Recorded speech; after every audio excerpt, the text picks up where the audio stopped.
Magie. Merci Nathalie pour cette introduction. Et donc effectivement, on va commencer ces deux belles journées avec la conférence inaugurale du professeur Mauricio Neubern. On a sur Paris 8 une longue tradition de partenariat de recherche et aussi pédagogique avec le Brésil et avec Mauricio en particulier pour l'Université de Brasilia depuis maintenant quelques années. Et donc c'est avec plaisir que nous l'accueillons ici pour cette conférence inaugurale. Merci d'avoir fait ce chemin jusqu'à nous.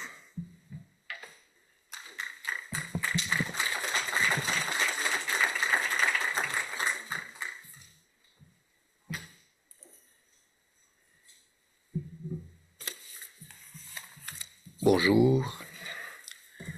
D'abord, mes remerciements à Antoine Bioy, à toute la direction du LPPC. C'est un moment très spécial pour moi, étant donné que cet événement, il célèbre un partenariat entre l'Université Paris 8 et l'Université de Brasilia que nous avons réussi récemment. Et aussi de la saison croisée de l'année de Brésil-France. Et le prochain semestre, c'est la saison croisée France-Brésil, où nous attendons recevoir des chercheurs français au Brésil. Bon, pour introduire notre discussion, une des choses plus intéressantes de penser, c'est la trans et l'esthétique, les arts, la spiritualité et l'hypnose. Non? Si nous pensons d'une manière plus ample, l'esthétique n'est pas restricte à ce que nous avons pour convention nommé comme des arts. L'esthétique comme une part de l'expérience humaine. L'esthétique est extrêmement liée à l'idée du admirable. Et dans ses origines latines, du latin, ce qui est admirable en soi, ce qui nous amène à un étonnement, à une surprise. Et ce type d'expérience, il fait partie de la vie quotidienne des personnes. Il fait partie de l'expérience de tout le monde, de certaine manière.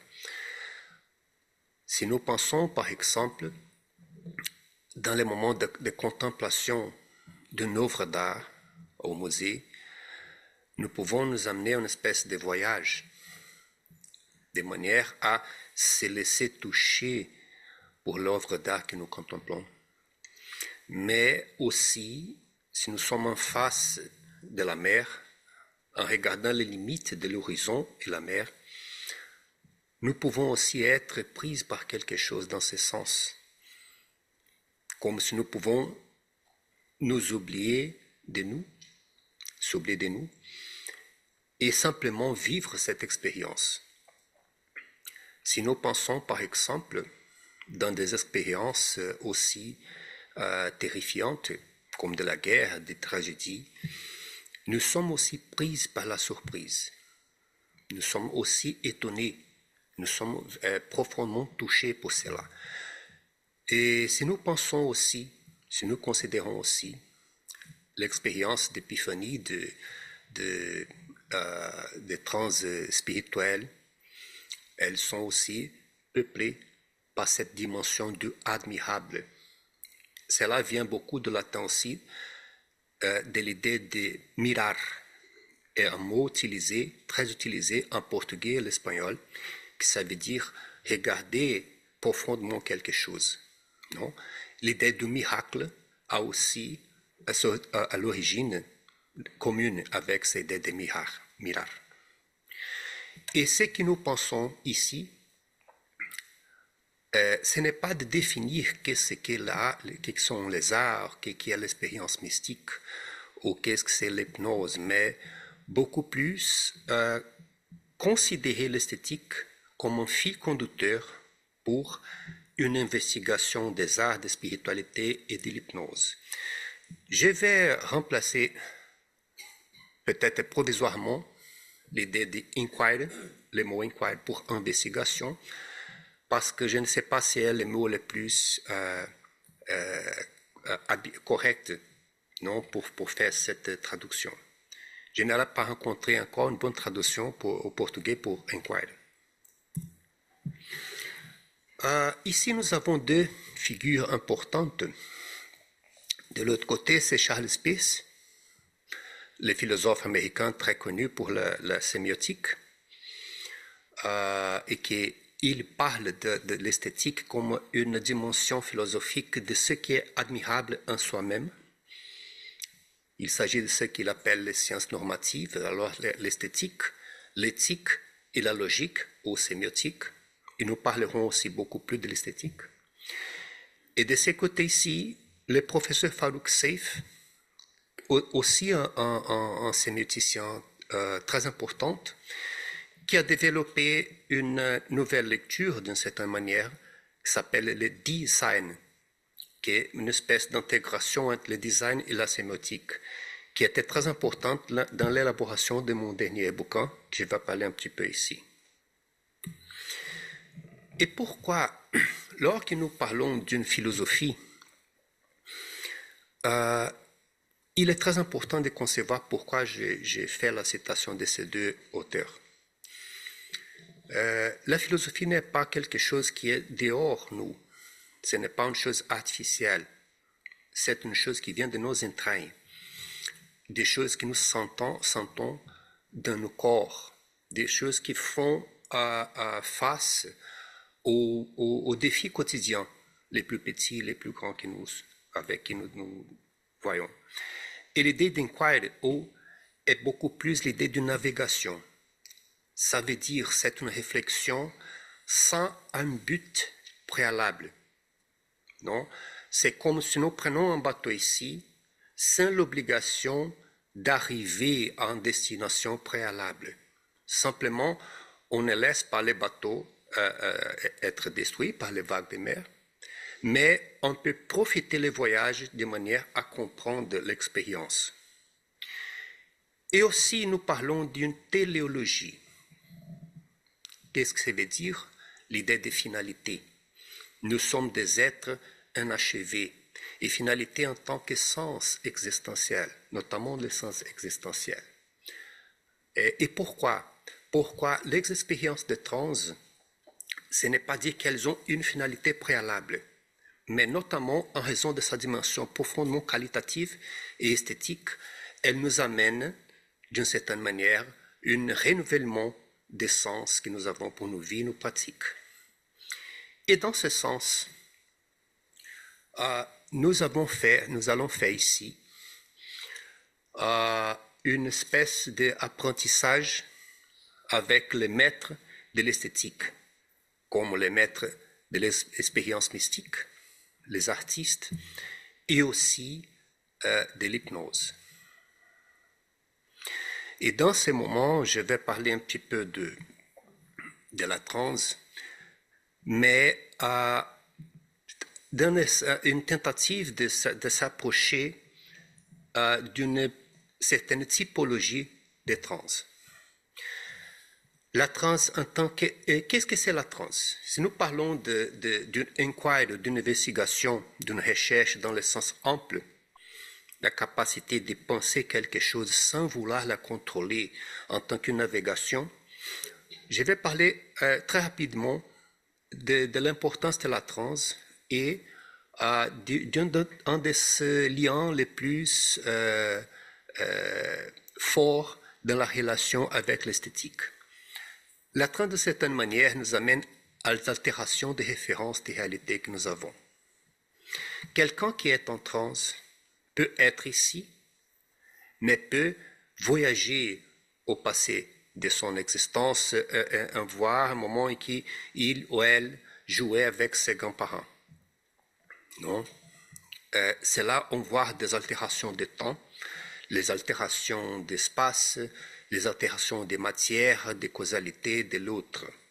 Mais aussi, la transe peut nous amener à une altération dans nos réalités sociales. Par exemple, mal fait mal. Ce qui est humain, ce qui est divin. Ce qui est bon ce qui est mauvais, ce qui est réel, ce qui est imaginaire. Non?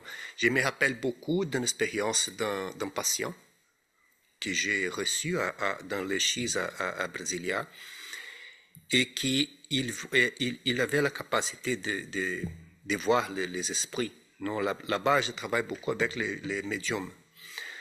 Et il a dit qu'il avait une vision dans laquelle deux êtres angélicaux venaient et simplement il tirait un obstacle de quelque chose qui était au fond.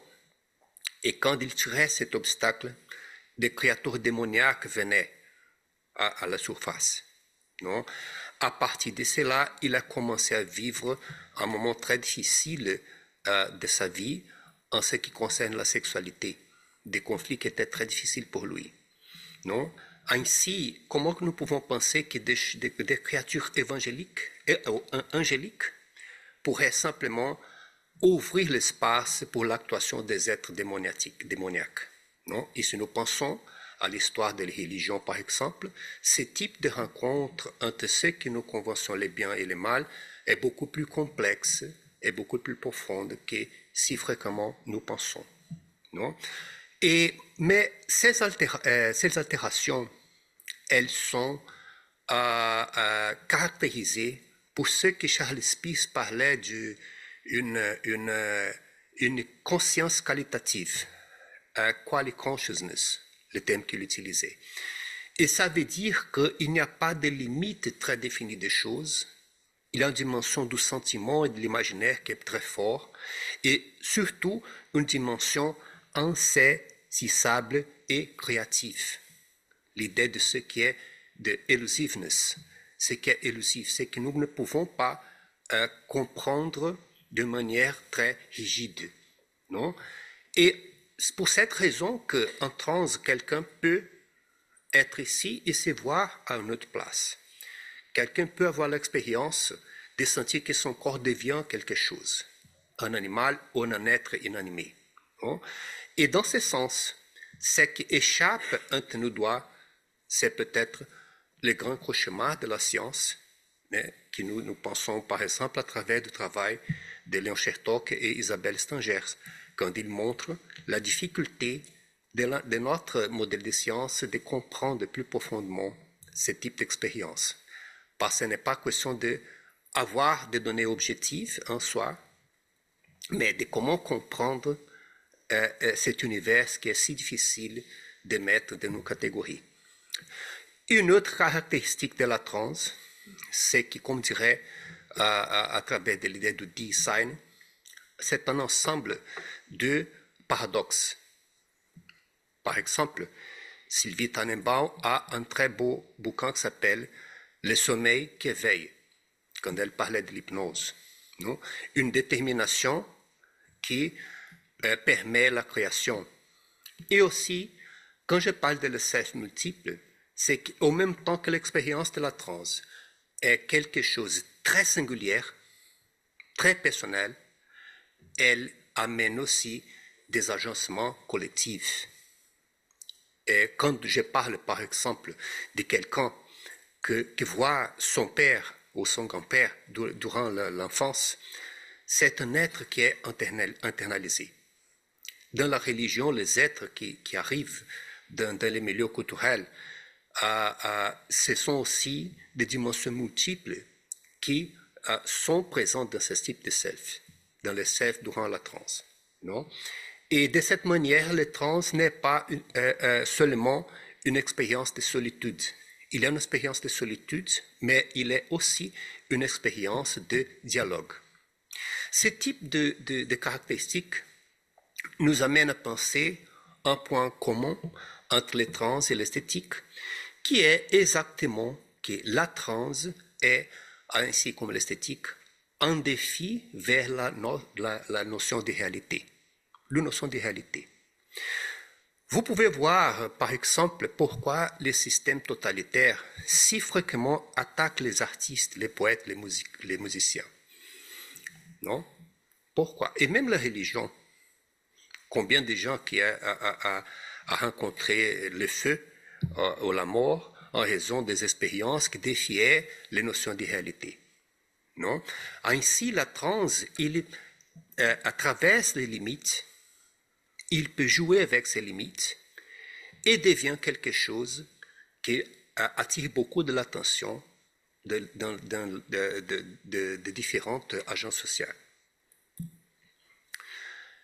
Et ici, nous posons ici la question, comment approcher ce qui est insaisissable, cette dimension élusive, cette dimension qui peut nous faire rêver, ainsi comme elle peut aussi nous amener au cauchemar. Avant de commencer, une des premières maîtres que nous pouvons prendre ici, c'est Sainte Thérèse d'Avila. Santa Teresa d'Avila, non? Et c'est une chose intéressante parce que la discussion que j'amène ici, c'est que d'une certaine manière, le chercheur, il est habitué à l'expérience de la transe. L'expérience de cette navigation est d'une certaine manière une altération des consciences, non? Et qu'est-ce que disait la sainte, hein, que nous citons ici? Elle parlait dans le livre de la vie de comment elle a développé une discipline de prière.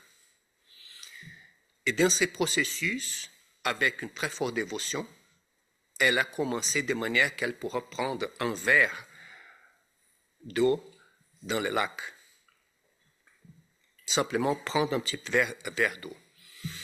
De peu en peu, elle a commencé à élargir avec une très grande dédication et une idée fixe de parler avec Dieu. Et de cette manière, elle a dit qu'à la fin de ce processus, c'était comme une tempête d'eau sur elle. L'idée de la grâce, si fréquente chez les chrétiens, de quelque chose qui vient de dehors, vient de l'eau. Non? Et c'est curieux que Charles Peace a développé un texte très polémique à la fin de sa vie qui s'appelle « L'argument négligé sur l'existence de Dieu ». En français, c'est ça la traduction. Et pourquoi c'est polémique? Parce que beaucoup de gens disent qu'il était déjà très malade, si je ne me trompe pas, avec des cancers. Il était dans une situation presque de misère. Sans son frère et William James, Charles Peace est dans une situation très problématique, financière même. Et quelqu'un a dit qu'il était déjà un petit peu fou quand il a écrit ce texte. Mais le texte est très intéressant et cohérent avec une dimension spirituelle qu'il avait conservée durant sa vie. Et il disait que dans cette idée fixe de parler avec Dieu et une très grande détermination, on pourrait établir une espèce de dialogue avec nous-mêmes, de manière à parler avec cette expérience. Et ce type de dialogue, il disait que ce n'était pas seulement un dialogue à travers les mots, mais aussi un dialogue à travers des images, des sentiments, des sensations. Non? Et de cette manière, quand je parle aussi de ce type de navigation, une investigation fondée surtout sur l'idée du design, je parle d'un processus de changement du chercheur. Mais ce n'est pas une idée si nouvelle. Par exemple, si nous prenons chez Bachelard aux années 30, il parlait d'une transformation spirituelle dans l'esprit scientifique. Non? Mais c'est une idée plus prochaine de Socrate, quand il s'utilisait de son méthode de dialogue pour amener les personnes à prendre de la conscience, non? La maïeutica de Socrate. Et dans ce sens, nous pensons de cette idée d'une maïeutica du chercheur avec soi-même, une espèce de sage-femme de soi-même. Dans ce sens, nous prenons l'idée phénoménologique développée par Charles Peace.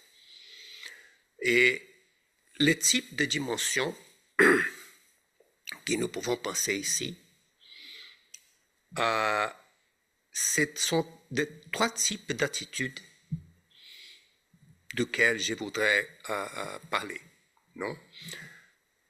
La première attitude, de cette idée d'être ensemble. Mais dans quel sens? Voici la figure de Blind Tom, Thomas Wiggins. C'était un garçon qui est né encore à l'esclavage aux États-Unis.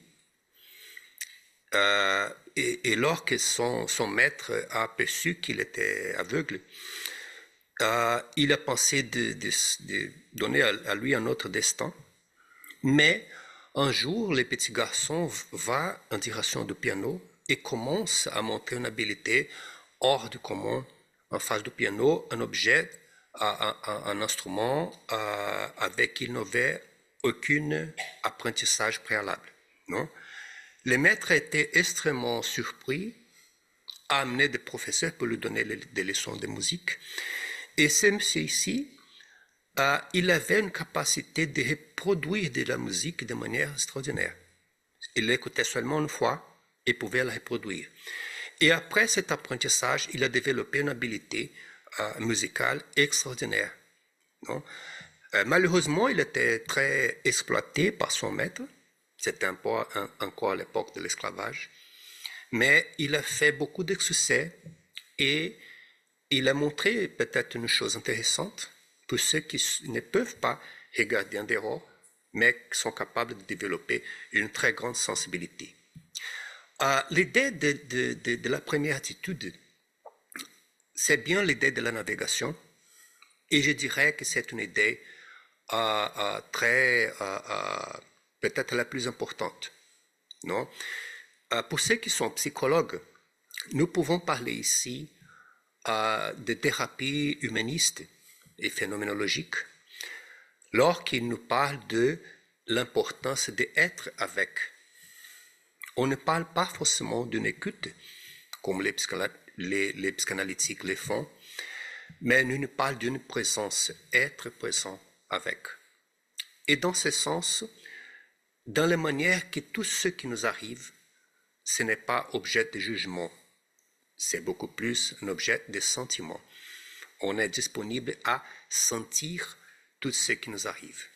Dans ce sens, il y a si fréquemment dans l'idée d'une première attitude,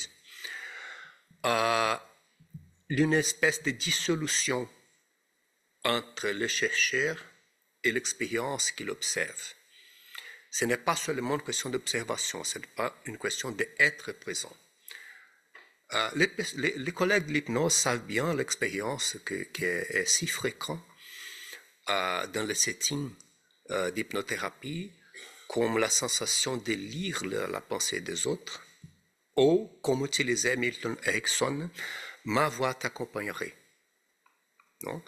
Mais c'est une expérience quotidienne, par exemple, si tu as en face d'un certain événement, tu peux facilement se rappeler de quelqu'un qui t'a parlé de cet événement, qui t'évoque cet événement. Alors, cette idée de l'attitude première, c'est une idée dans laquelle les limites entre moi et l'autre, il se transforme. Il y a la possibilité d'un lien beaucoup plus grand. Et un type de lien, notamment affectif. Et dans ce sens, quand on se laisse toucher par cette expérience, on commence à créer la condition pour l'émergence d'un processus créatif, d'un processus qui vient de l'intérieur. Non, ce n'est pas seulement la création parce que je veux, à partir d'une délibération égoïque, créer, mais c'est à partir d'un mouvement qui vient de sentiments de dimensions plus profondes. Et ce type d'expérience, d'une certaine manière, elle nous amène aussi à penser à les types de trans qui nous parlent d'une certaine dissolution, non? Comme le cas de l'expérience océanique. Peut-être beaucoup d'entre nous ici ont déjà écouté à ces propos. Non? Une expérience qu'on s'oublie de soi-même, une expérience dans laquelle il n'y avait presque l'existence de rien, et on a une sensation de fusion avec le tout. Non? C'est aussi une expérience si fréquente chez les artistes, mais aussi entre les mystiques. Non? L'attitude deuxième,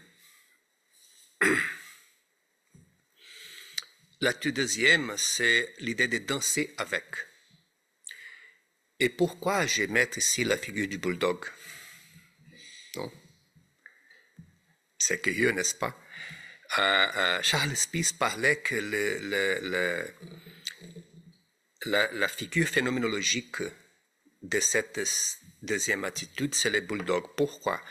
À son époque, on parle de la fin du 19e siècle, le bulldog était un chien très connu par, une fois qu'il avait un but, il ne désistait pas.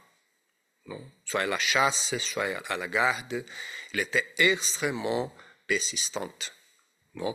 De certaine manière, pour ceux qui ont des bulldogs, savent qu'il est très têtu.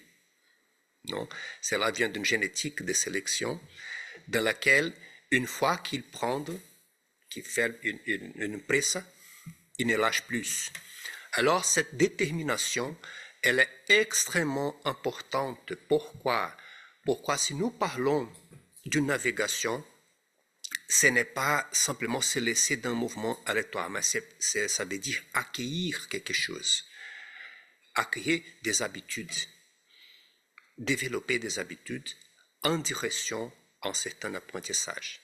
Donc, ainsi, l'expérience, l'attitude deuxième, ça veut dire danser avec, parce que si nous pensons à la danse, à l'expérience de danse, cela détermine une espèce d'équilibre entre la sensibilité pour capter la mélodie, les rythmes, notamment les rythmes, et en même temps, si nous dansons avec un autre, les mouvements de l'autre.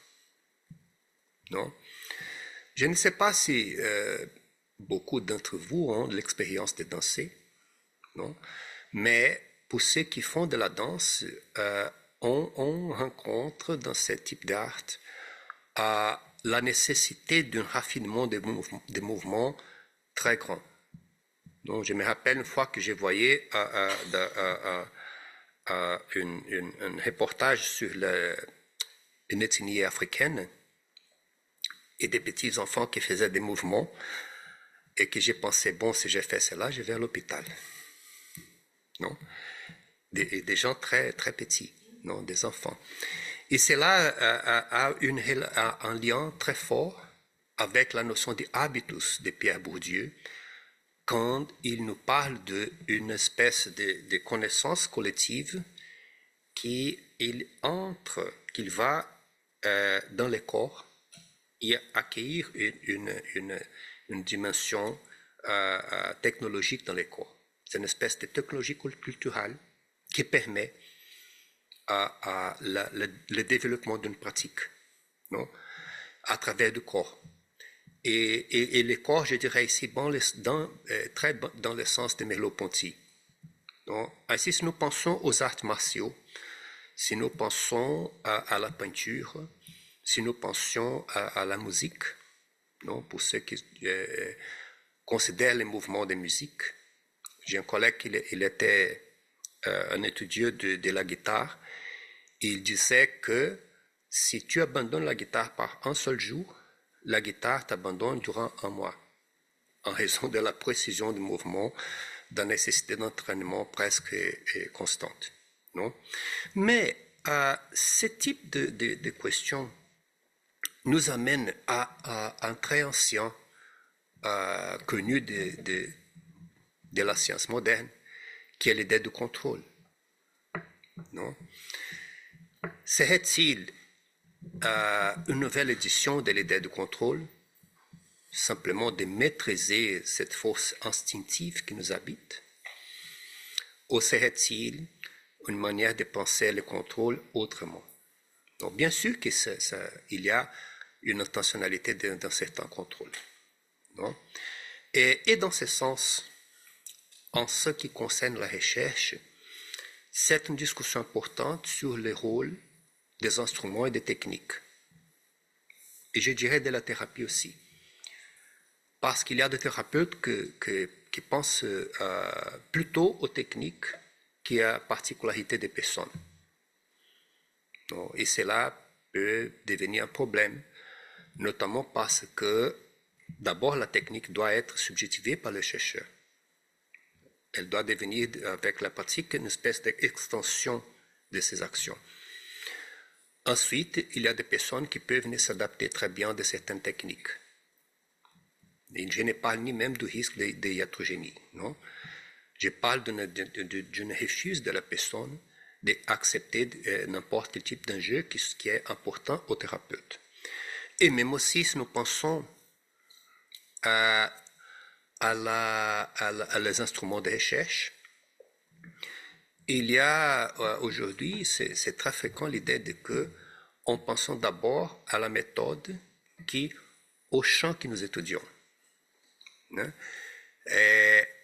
Une espèce d'impérialisme méthodologique dans lequel ce qui n'obéit pas à mes instruments ne doit être reconnu comme une réalité ou quelque chose digne d'être étudié pour la science. Non? Et je pars d'une attitude différente, notamment quand nous pensons ici à la deuxième attitude, non? Qui s'inspire beaucoup à les pères de la phénoménologie, peut-être au moins le précurseur de la phénoménologie, qui était Franz Brentano, non? Qui était professeur de Rousseau, ainsi comme de Freud, et qui, dans ses écrits, il disait que la méthode doit accompagner la caractéristique de l'objet que l'on étudie. Ce n'est pas adapter la réalité, les champs que nous étudions à l'objet, mais c'est adapter les instruments à caractéristiques de ces champs. C'est pour cette raison que nous pouvons penser que la grande diversité des concepts dans les champs comme l'altération des consciences et d'hypnose, elle est un signe d'une absence d'une définition, je dirais, métaphysique, non? Métaphysique en tant que réalité, une définition ontologique de ce qui est l'altération des consciences et de ce qui est l'hypnose. Si récemment, Gerald Elkins a fait un texte en parlant autour de 30 définitions d'hypnose utilisées par des chercheurs. Il n'est pas complet de thérapeute. OK? Et cela, c'est un point intéressant si nous pensons, par exemple, dans les bouquins d'Elisabeth Roudinesco, Les patients, l'analyse et l'état, non? Quand elle parle plus ou moins de 500 écoles de psychothérapie. C'est peu. Non? Et ainsi, c'est une question intéressante de penser, très relevante de penser, c'est cette absence d'une compréhension des réalités, elle peut nous aider à chercher des alternatives. Et je dirais que la question ne passe pas premièrement par les instruments et la technique, mais par la décrétion, la compréhension de ces terrains. Mais nous avons une très bonne piste ici avec Erikson. C'est un auteur très cher pour moi. Quand il propose l'approche d'utilisation et de la communication directe. Pourquoi? Quand je parle ici d'obéissance, ça veut dire à quelle dimension le chercheur doit obéir pour choisir ces instruments et ces techniques. Et Erikson nous fournit une très belle possibilité à partir du principe d'utilisation. Non? Qu'est-ce que veut dire ces principes? L'utilisation, c'est un principe extrêmement pragmatique dans lequel le thérapeute comprend de la particularité de cette personne, non? Et à partir de cela, il peut utiliser n'importe quel type d'expression favorablement à la thérapie de cette personne. Bien sûr que beaucoup de gens peuvent penser cela comme une manière de manipulation, non? Mais je dirais que toutes les thérapies sont, d'une manière ou d'autre, une forme de manipulation. La différence ici est que nous savons, c'est que nous sommes en train, comment nous pouvons conduire nos influences. Et dans la mesure où le thérapeute obéit, ou il s'efforce pour obéir la nécessité, les caractéristiques particulières de cette personne, cette utilisation, elle a sans doute une dimension éthique parce qu'il se met favorable à ce mode particulier d'être de cette personne. Il y a un cas très intéressant d'Erickson dans lequel il a reçu un mec qui ne pouvait pas se mettre à la chaise pour parler. Il était toujours comme ça. D'une manière obsessive. Et si fréquemment, le thérapeute lui disait qu'il était résistant et qu'il ne voulait pas collaborer. Alors, il a cherché Erickson comme peut-être une des dernières alternatives. Et Erickson lui a dit, tu peux m'aider? Comment est-ce que tu peux? Tu veux que je t'aide? Et il a dit, tu peux continuer pour se promener d'un côté à l'autre. Laissez-moi seulement t'accompagner avec ma voix. Et de peu en peu, Erickson a commencé à dire, tu peux donner 10 pas dans cette direction. Maintenant, tu peux donner 8 pas dans cette direction, 6 pas dans cette direction. Et de peu en peu, les patients s'approchaient de la chaise, des fauteuils. Il peut s'asseoir au fauteuil et commencer un processus de thérapie. C'était utiliser ce qu'est considéré une résistance, un symptôme, favorablement à la thérapie de cette personne. Quelqu'un très anxieux. Non? Ainsi, l'utilisation, elle nous enseigne une chose importante, de considérer ce que nous pourrons penser comme la réalité de cette personne. Comment elle pense, comment sont ses comportements, comment sont ses habitudes, ses manières de traiter les autres, de se relationner, ses manières de, traiter ses émotions. Et cela peut avoir des configurations multiples de personne à personne. Et la communication indirecte, pourquoi cette idée est intéressante?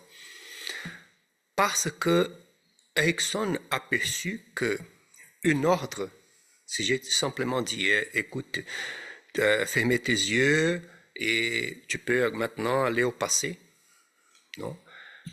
L'ordre, elle, si fréquemment, nous amène des résistances.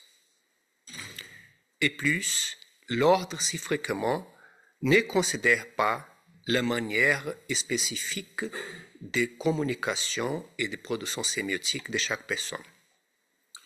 Alors, qu'est-ce qu'il a développé? Il a développé des langages poétiques, des métaphores, des analogies, les jeux de mots, très liés à une logique de parler et de penser que les personnes ont. Et c'est intéressant parce que si fréquemment, nous, comme thérapeutes, comprenons que les personnes doivent s'adapter à nos langages, sans considérer que ce type de langage est très particulier et très cher à cette personne. Non? Ainsi, il y a un cas très beau qu'Erickson nous a amené d'une infirmière qui avait déjà une idée de suicide.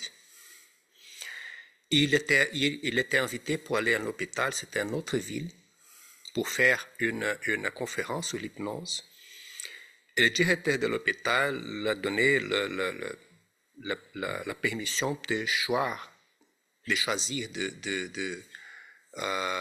des sujets hypnotiques.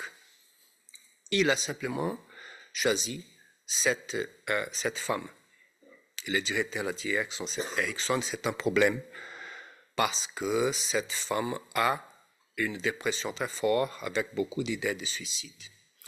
Mais Erickson a insisté et simplement, durant la transe, a raconté beaucoup des histoires sur la vie, sur certains animaux qui avaient né au zoo de la ville, sur la naissance des plantes, sur le processus biologique de naissance, de renouvellement de nos cellules, et d'une manière très poétique. Simplement, quelques jours après cette intervention, la femme s'est, comment on dit, disparue, et tout le monde pensait qu'elle était commis le suicide. Erickson était interrogé et il n'y avait aucun type de preuve contre lui. Et quelques années plus tard, elle simplement a envoyé une carte postale en disant qu'elle était très heureuse et que cette séance était libératrice, une espèce d'émancipation pour elle. Alors, il simplement n'a pas donné des ordres, mais d'une manière poétique, il a créé un contexte qui a parlé très profondément pour les goûts vers la vie. Ce monsieur ici, je ne sais pas si vous êtes familiarisé avec ce monsieur, c'est Luís de Camões, un des plus grands poètes de la langue portugaise. Et j'ai essayé ici pour parler de la troisième attitude, peut-être les poèmes les plus fameux de Luís de Camões. Amour est feu qui brûle et que l'on ne voit pas. C'est blessure cuissante et que l'on ne sent pas.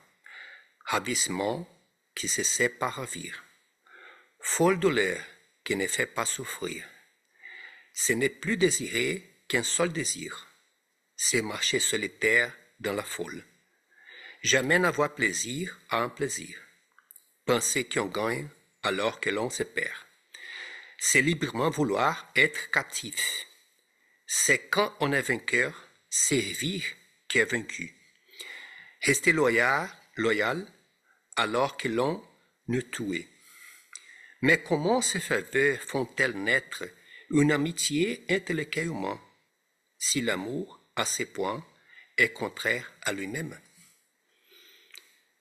J'ai choisi cette poème, j'essaie de le mettre ici, mais en raison de la qualité de la projection, je trouve qu'il ne serait pas possible.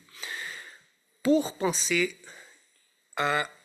que la troisième attitude, oui, c'est penser avec, mais en penser qui sens.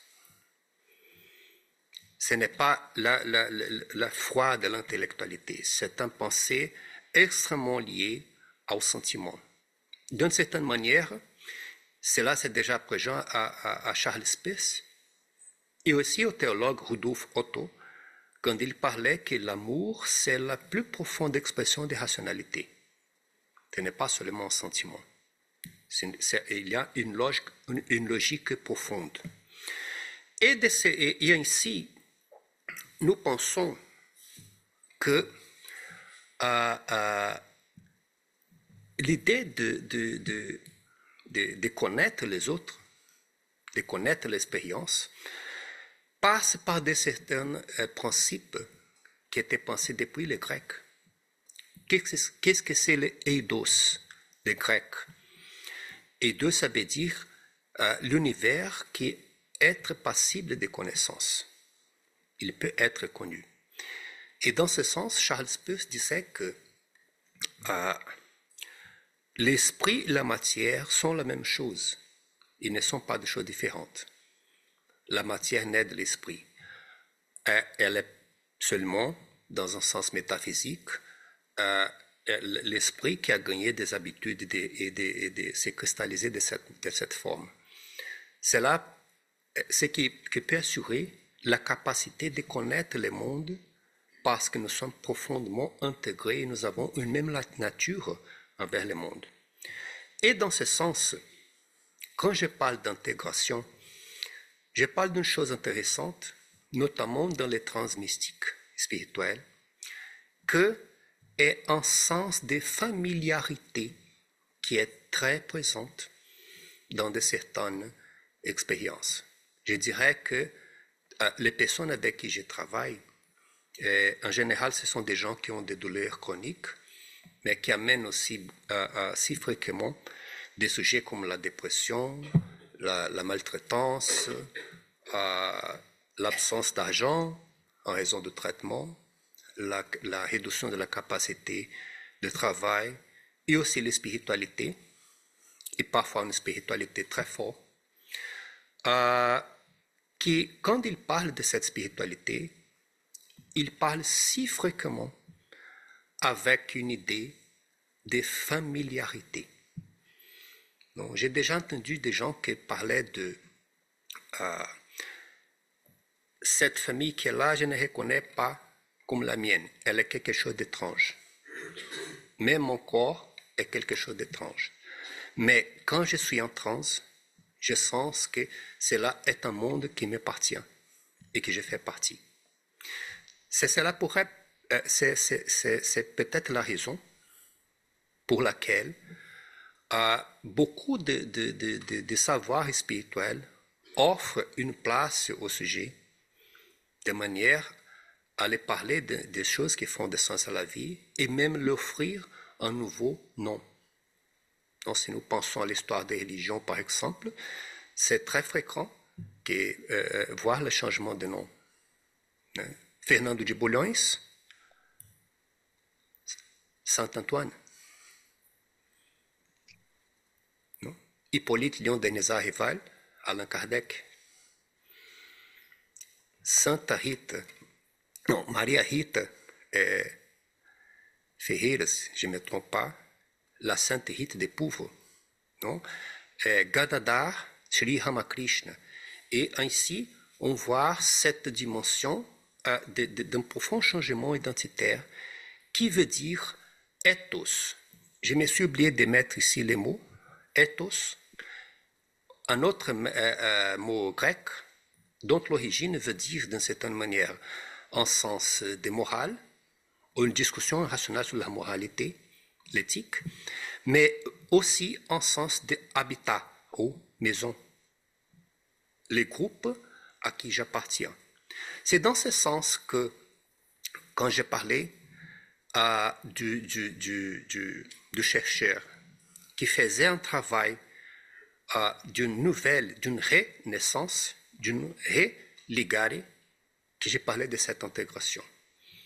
Mais c'est là, comme je dirais, et comme dirait aussi le professeur Farouk Seif, ce n'est pas à partir d'une détermination préalable, mais d'une émergence qui est capable de nous surprendre et changer nos vies. C'est ça l'idée de desirable outcomes. Bon. Je trouve que c'est ici les références. D'abord, les grands livres de la transe d'Antoine Bioy, organisé par Antoine Bioy. Voici un bleu le livre que je viens de faire, Hypnose in the Realm of Design. Un autre livre que moi et Antoine nous avons organisé, et aussi les bouquins du professeur Farouk Seif, Design Thinking in the Transmodern World. Je ne peux que vous remercier pour l'attention et si nous avons des questions.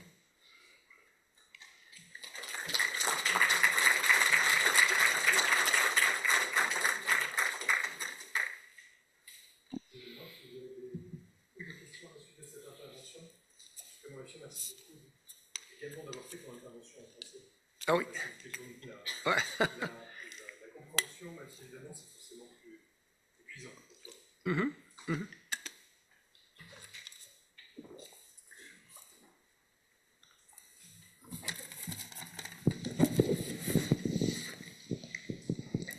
qu'il y a des questions particulières? Peut-être si tu pouvais nous en dire un petit peu plus sur ta consultation à l'université, puisque là évidemment tu l'as juste cité rapidement, et comme tu le disais, tu reçois beaucoup de patients douloureux chroniques, mais il y a beaucoup de choses qui émergent, Oui. et notamment également on avait travaillé sur des films que tu avais montré lors d'un colloque à l'île de la Réunion, et d'ailleurs je Oui. remercie Jean-Claude Lavaux d'être présent, il a écouté ta communication, mais peut-être nous dire quelques mots sur la particularité de cette consultation et sur les personnes que tu y reçois.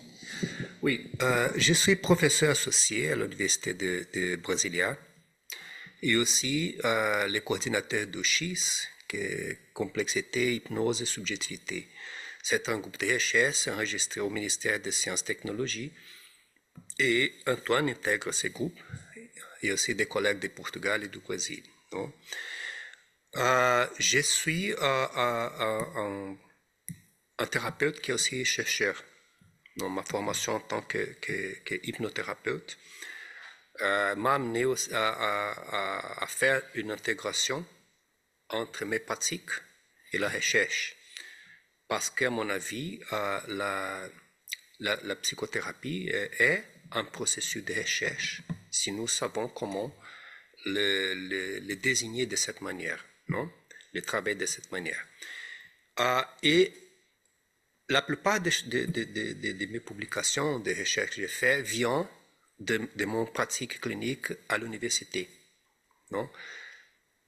Nous avons un petit groupe, et ce groupe est composé par des stages, des étudiants qui font des stages, les volontaires qui sont déjà des psychologues, et parfois des étudiants de doctorat et master. Et nous travaillons beaucoup avec les personnes qui ont des douleurs chroniques. Non?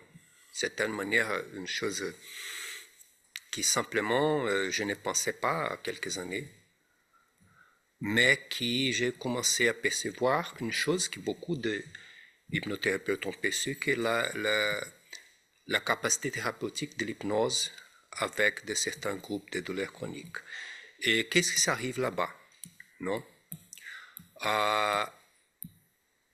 Les patients de douleurs chroniques, si fréquemment, est quelqu'un dans une situation très vulnérable. Non, parce que j'imagine que cela, c'est un problème de beaucoup de pays. Le système de santé, il est beaucoup plus développé pour traiter ce qui est aigu et pas les chroniques. Non? Parce qu'il est traité pour éliminer les problèmes.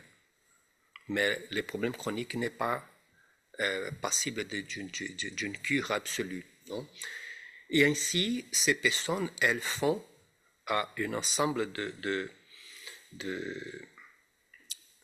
recherches, d'enquêtes de professionnels, de services capables de traiter ces problèmes.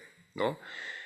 Et comme je dirais quelques temps après, la dépression, l'idée de suicide, l'histoire de violence, les problèmes d'ordre conjugal, sexuel, les problèmes de famille, de travail, etc. Un problème qui est très, très grand dans la mesure où ces personnes, au même temps qu'elles perdent sa capacité de travail, elles utilisent beaucoup plus d'argent en train de chercher un traitement capable de traiter son problème. Ainsi, la perte d'argent, c'est un gros problème. Et aussi, un sujet qui est très fort dans nos pratiques, sont les trans spirituels. Parfois, ces personnes amènent la religion, et je dirais plus une spiritualité, comme une ressource très spéciale pour donner un type de sens et traiter les problèmes qu'ils vivent. Non? Et dans ce sens, j'utilise beaucoup un travail d'ethnopsychologie qui s'inspire d'une certaine manière au travail de Toby Nathan, mais aussi dans la sémiotique. Non? Et j'essaie de faire un type d'accompagnement très particulier à ces personnes. par exemple, j'ai l'habitude de certains de ces sujets de faire des visites chez eux. Non? J'ai l'habitude, dans certaines situations, d'insérer cette personne dans des communications avec d'autres membres de notre groupe de stage et de recherche. Non? Et quelques-uns d'entre eux ont devenu des collaborateurs de notre groupe avec le temps.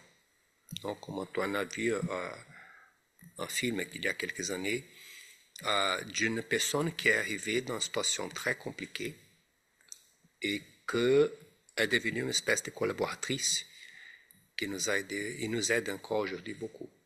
Non? Si tu as une question plus particulière. Il y avait effectivement ça, donc je me souviens de cette patiente qui avait ce qu'on appellerait maintenant un trouble dissociatif de l'identité, qui aidait aussi justement dans ce travail-là, qui était intéressant, mais plus spécifiquement, j'avais aussi en tête l'une des particularités de la consultation, puisqu'elle est liée à la géographie au Brésil, c'est la dimension de la culture. C'est-à-dire que tu as là beaucoup développé la dimension, les liens entre l'art bien sûr et les états de conscience modifiés, dont la transe également. Mais il me semble que en tout cas dans les échanges que l'on a pu avoir, dans cette consultation, il y a aussi cette particularité, on va dire, du maniement de la culture de l'autre, et une culture qui est extrêmement plurielle, bien sûr, au Brésil. Si tu pouvais juste peut-être dire quelques mots sur comment, cliniquement, tu intègres des éléments qui peuvent être apportés par les croyances ou la spiritualité de l'autre à l'intérieur de cette consultation, qui a la particularité d'être universitaire, c'est-à-dire théoriquement de répondre à des règles particulières d'accueil et d'accompagnement. Oui, c'est une chose intéressante parce que en 2013, j'ai fait la publication d'un premier bouquin sur ces sujets, dans lequel je travaille avec trois personnes, trois femmes. Une que tu as vue dans le film, une autre catholique, et une autre qui mélangeait c'était du kardecisme, non? Et j'ai fait ce bouquin déjà avec une idée de faire une discussion plus approfondie avec les codes d'éthique du psychologue. Pourquoi? Pourquoi dans les codes d'éthique, nous avons un conseil fédéral et régional de psychologie, et il y a beaucoup de dénonces de psychologues religieux qui essayent d'imposer des croyances à ces patients. Et cela, c'est passible d'une punition dans les codes d'éthique. Et quand j'ai commencé à faire ces bouquins, il y avait des gens qui disaient que je faisais cela. Non?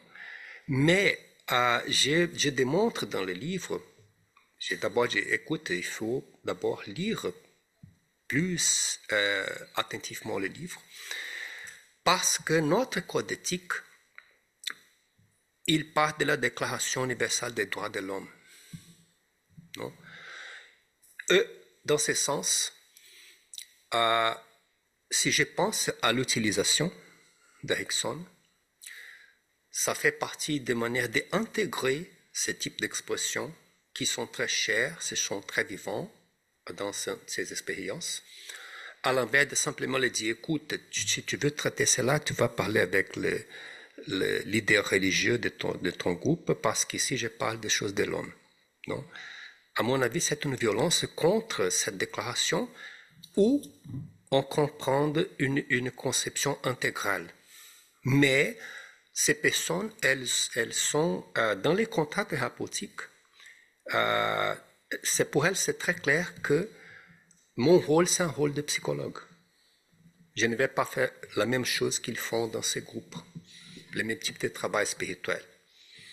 Mais c'est intéressant parce que j'essaie de donner une voix à ce type d'expérience et aux êtres qui se manifestent à travers de la transe. On établit un certain dialogue de manière à penser le traitement spécifiquement de cette personne. C'est ça la priorité. Alors, ce qui fait du sens, c'est que dans un cadre psychologique, est parfaitement acceptable. Et dans ce sens, l'université comprend très bien. Il n'y a pas des problèmes de quelqu'un qui dit que je suis un fanatique religieux qui veut imposer mes idées aux patients. Ce n'est pas le cas. Mes collègues comprennent très bien les points. Et même les conseils de psychologie. J'étais invité il y a quelques années pour intégrer une de ces commissions, mais j'étais trop chargé de temps. Une fois que on ne fait rien à les universités, n'est-ce pas? Notre vie là-bas, c'est très surchargé. Mais dans ces points, je n'ai jamais eu de problème. Et il y a une certaine résistance, curieusement, chez les étudiants. Parce qu'ils écoutent et ils sont intéressés au sujet, notamment les étudiants qui sont encore, je ne sais pas comment vous direz ici, ils ne sont pas encore psychologues, donc pas le diplôme de psychologie, mais qu'ils écoutent et qu'on ne doit pas mélanger de la psychologie et de la religion. Et je leur réponds, mais écoute, les personnes mélangent. Dans ces vies quotidiennes, ça fait du sens pour elles. Alors tu vas dire, écoute, les esprits, tu restes dehors du cabinet que je ne veux pas parler avec vous. C'est impossible parce qu'ils peuvent traverser les lieux, les portes, non? Et ainsi, c'est une question que je travaille, que la question, le point principal, c'est maintenir un setting de psychologie, de psychothérapie plus spécifiquement. Non? Merci Mauricio. Je propose que l'on prenne un petit quart d'heure de 10 minutes de pause jusqu'à 10h30. Et si vous avez des questions pour Mauricio, vous pouvez le faire directement durant ces 10 minutes. Merci encore Mauricio. Merci à toi.